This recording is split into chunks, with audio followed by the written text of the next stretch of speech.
C'est très simple. Il est pour vous. Ce n'est rien de compliqué. Et il est aussi. Le Seigneur nous a enseigné. À tout moment, Pourquoi il nous a enseigné? donc le pour Dieu a donné une circonstance là où il y a un petit volet. pour que le Seigneur puisse nous montrer comment il faut exercer cette foi. Et nous rendons grâce à Dieu à travers cette fête. Nous maintenant recevons l'enseignement. Et comprendre et pouvoir exercer cette foi maintenant. Et nous pouvons vivre cela. Gloire à Dieu. Dis à quelqu'un, la foi apaise les tempêtes. Dis à quelqu'un, la foi apaise les tempêtes. Dis à une personne, la foi apaise les tempêtes. Gloire à Dieu. Alors nous devons comprendre ce qui se passe ici et voir comment gérer cette situation.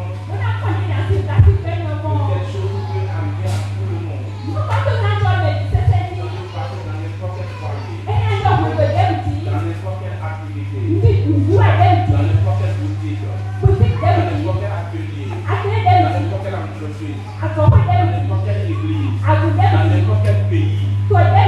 Partout ça peut passer. Et à tout moment cela peut arriver. Cela compte encore de se passer jusqu'à aujourd'hui. Mais comment il faut gérer ça? Comment il faut faire face à ça? Et quelle foi il faut utiliser dans ce cadre pour obtenir la solution?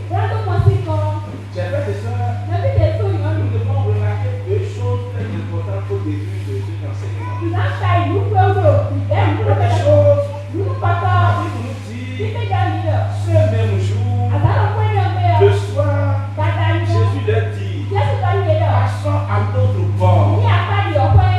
Alors nous voyons ici que c'est un ordre du Seigneur. Aller de l'autre bord, c'est un ordre du Seigneur. Ce n'est pas la volonté des disciples. Non, c'est la volonté du Seigneur. C'est le Seigneur qui a voulu. Il a ordonné ça. Il a dit de faire ça. Donc, lorsqu'il commence le voyage, il commence le voyage de la volonté de Dieu. Dans la volonté du Seigneur. Ils ne sont pas de faire leur propre volonté. Non, ce n'est pas leur propre volonté, mais c'est la volonté du Seigneur. Donc, ils sont dans le plan de Dieu, dans la volonté de Dieu, ils sont dans l'ordre de Dieu. Oh, béni soit le Seigneur, que chaque fois que tous les disciples soient toujours dans la volonté de leur maître. Que le Seigneur soit toujours béni, que le Seigneur soit toujours loué, que le Seigneur puisse faire en sorte que tout disciple soit toujours dans sa volonté. Ce que nous voulons tout le temps de la part de Dieu, et que Dieu puisse nous aider tout le temps à rester dans sa volonté, à aller dans sa volonté, à démarrer les choses dans sa volonté, à commencer les choses dans sa volonté, à aller dans sa volonté. Mais ce que nous ne pouvons pas se lever nous-mêmes, pour commencer quelque chose de nous-mêmes. Non, ce n'est pas la vie du croyant ça. Le croyant commence à partir de l'ordre du Seigneur.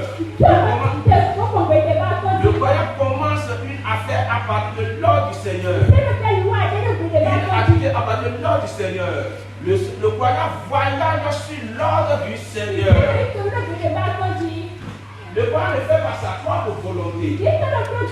Non. Le croyant ne commence pas les choses selon sa propre volonté. Tout ce que le croyant doit commencer doit être sur la volonté de Dieu. Sur le plan de Dieu. Le croyant est appelé à obéir à tout ce que le Seigneur lui dit.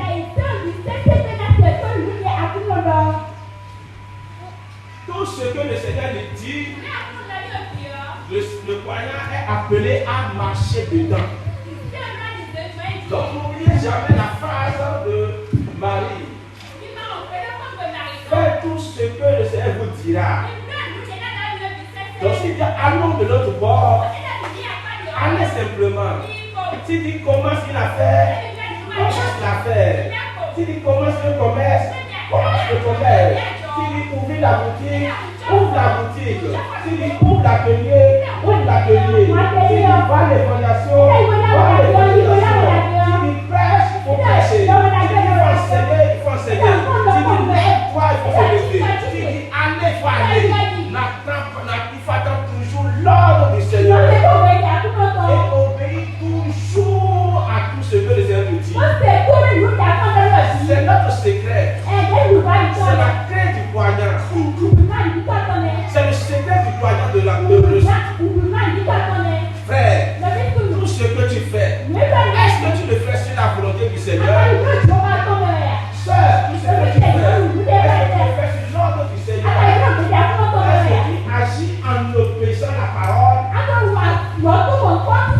Si j'ai un conseil à te donner, il faut toujours obéir à l'ordre du Seigneur. Il faut faire toujours sur la parole de Dieu. Hier a dit, toute la nuit, nous avons parcouru les eaux, mais nous n'avons rien trouvé. Mais malgré cela, sur ta parole, j'agis. Sur ta parole, j'agis. Sur ta parole, je jette mon filet. Sur ta parole, je vais faire ce que tu as dit. C'est ça la vie du croyant. C'est ça la vie de la foi. C'est ça la vie des disciples. Et je prie pour ta vie. Que la grâce de marcher dans la parole de Dieu te soit accordée au nom de Jésus. Que la grâce d'agir sur la parole de Dieu te soit accordée au nom de Jésus. Que ton cœur soit obéissant à l'ordre du Seigneur. Et que ta vie soit une vie obéissante à l'ordre du Seigneur. Et que tu fais les choses par la foi en obéissant au Seigneur au nom de Jésus.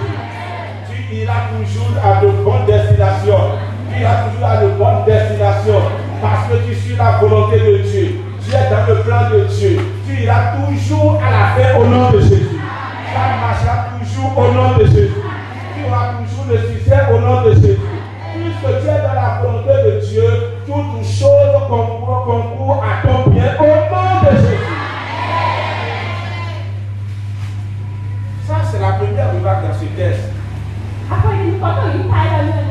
C'est la première chose que nous avons constatée dans ce méchant. Voilà Dieu. Deuxième chose qu'il faut constater, la Bible dit, le Seigneur lui-même se trouvait dans la barque.